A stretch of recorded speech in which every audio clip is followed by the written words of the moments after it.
En 2013, dans Les Petits Blancs, je faisais le portrait de Fabrice, agriculteur haut-normand. Il m'avait dit sa tristesse de se sentir si peu considéré dans le paysage médiatique français, mais aussi son fatalisme. Ouvrez les guillemets. Vue de Paris, la campagne semble une contrée lointaine, assez pauvre, tout juste bonne à proposer des maisons de vacances. La presse n'évoque jamais les difficultés quotidiennes de ses habitants, même les plus méritants. J'en connais tellement qui travaillent comme des chiens, tout en vivant du RSA. Une chose qui se dit beaucoup, c'est que les jeunes d'ici ne brûlent pas de voiture, alors ça n'intéresse pas les milieux parisiens. En plus du silence, il y a l'absence de considération. La jeunesse des campagnes perçoit cruellement les clichés qui circulent à son propos. Ce ne sont pas des propos fréquents, ni des insultes, mais un certain nombre d'idées reçues dont ils sont les premiers conscients.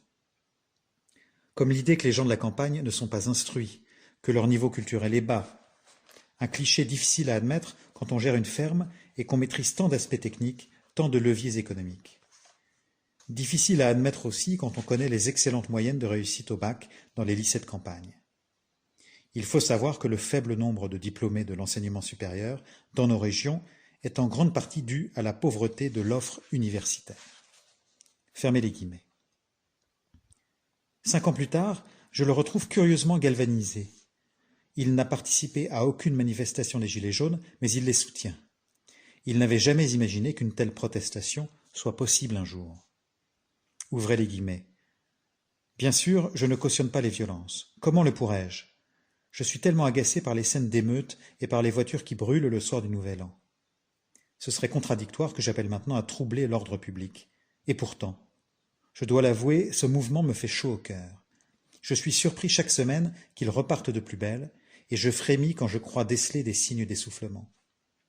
J'entends ceux qui déplorent les saccages, ceux qui redoutent certains dérapages, et je n'arrive pas à trouver de contre-argument, si ce n'est que tout cela vient de loin, et que ça me paraît bien insuffisant de déplorer maintenant les résultats d'une colère qu'on a sciemment provoquée.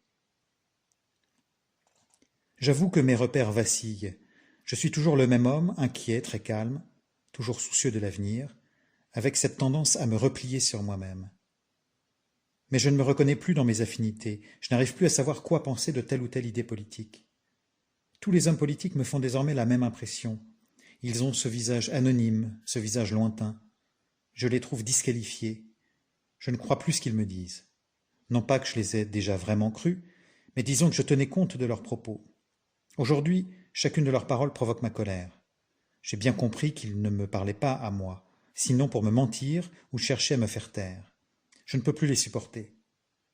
Ce qui est curieux, c'est que la colère devrait s'apaiser en explosant.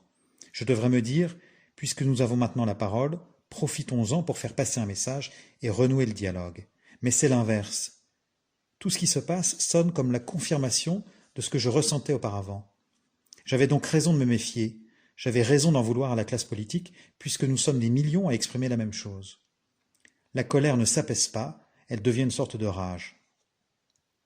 Je m'imagine maintenant commettre des choses qui ne me seraient pas venues à l'esprit quand je vous avais parlé la première fois. J'ai honte, et en même temps le plaisir qui en résulte me paraît une bonne justification. Fermez les guillemets. Fabrice n'a fait aucun déplacement parce qu'il se sent encore tenu par une certaine réserve, une timidité.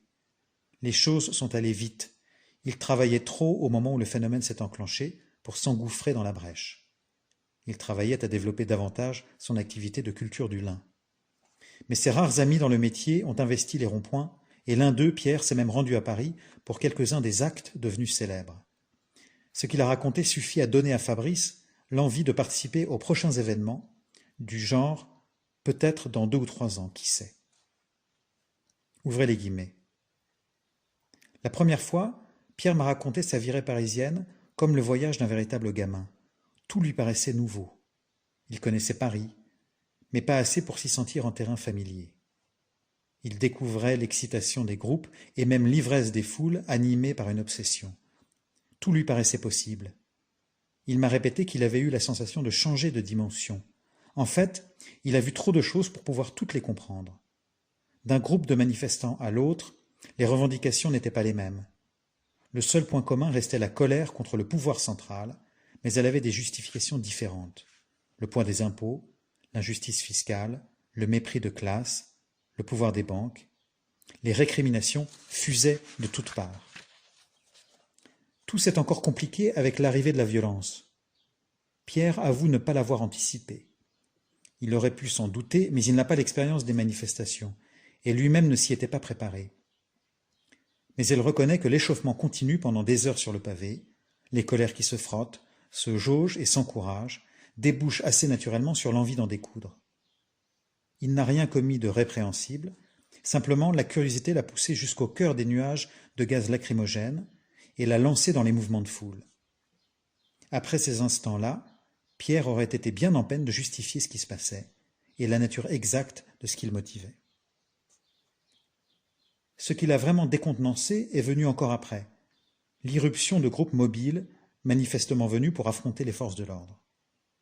Pierre en a eu quelques aperçus, mais il a surtout constaté l'ampleur des dégâts par la suite dans les médias. Et le spectacle a vraiment eu raison de son engagement, du moins pendant quelques jours. Comment comprendre que tant de groupes si différents profitent du désordre pour venir ajouter leur grain de sel? Qu'espère-t-il au juste? Ne risque-t-il pas de brouiller tout message possible, à la fois celui des Gilets jaunes et le leur, puisqu'ils ne tiennent pas à se démarquer du mouvement? Y a-t-il seulement, parmi les casseurs, un seul véritable gilet jaune, c'est-à-dire un homme du peuple travaillant et souffrant au travail, révolté par la condition que l'État lui réserve? Car, pour autant que Pierre le comprenne, parmi les casseurs, il était possible d'identifier des groupuscules d'extrême gauche, certains activistes d'extrême droite, plus rares, contrairement à ce que l'on entendait dans la bouche des membres du gouvernement, des groupes venus de banlieue, ceux que l'on désigne justement d'ordinaire comme des casseurs, et quelques gilets jaunes patentés, précisément reconnus comme tels par leur absence d'affiliation à ces premiers groupes. Ces derniers gilets jaunes, brutaux, représentent-ils l'ensemble du groupe? Sont-ils son prolongement naturel ou une excroissance maladive? Sont-ils nécessaires ou dangereux? Nuisent-ils au mouvement ou lui donnent-ils de l'audience? Par ailleurs, que penser de ces violences externes qui viennent se greffer sur le mouvement? Opportunisme de ces activistes ou de ces jeunes, simple jouissance? Contribuent-ils au mouvement ou bien vont-ils finir par le saper? Fermez les guillemets.